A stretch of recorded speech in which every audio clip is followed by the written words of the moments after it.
The financial crisis and its potential consequences have been occupying the minds of many experts across the globe recently. Indeed, the turmoil originated in the US, and a Russian professor of economics has put forward his own theory about the impact the credit crunch will have on America. Joined in the studio now by Igor Panarin, who says the US will split into 6 pieces because of the crisis.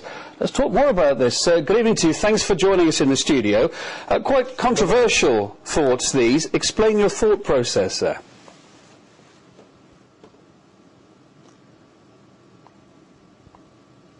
I believe that in 1998 I was writing my theory. It has to do with the fact that, first of all, different states of the United States have different history, different culture, and different level of financial and economical significance in the life and activities of the United States.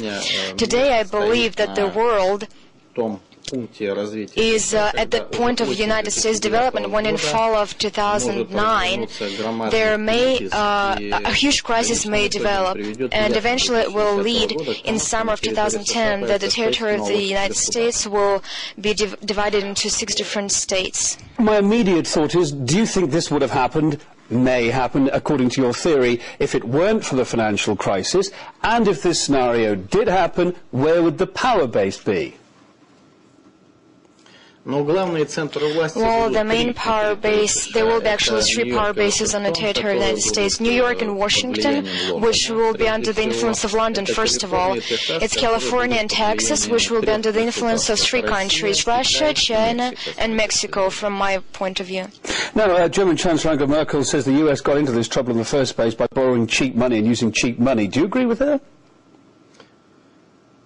I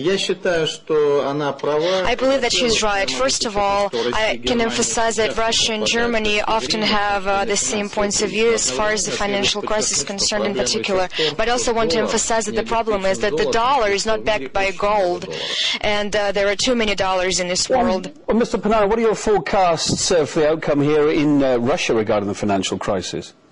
I believe that the crisis in Russia can be finally prevented only with making the ruble the main reserve currency of Eurasia and turning Moscow into the main financial center of the Eurasian continent. Just very briefly, I just want to also pick up on something you said in your report there. You even speculated this scenario that Alaska might want to renew its ties with Russia. Why is that then? I believe that Alaska should return to Russia, and there is a very good manager, Roman Abramovich, who's been really successful in managing Chukotka, so I believe that he will manage with ruling Alaska as well. Okay, well, Mr. Panarin, it's really good to hear your, let's say, rather different views tonight on the programme, but good to see you in the programme.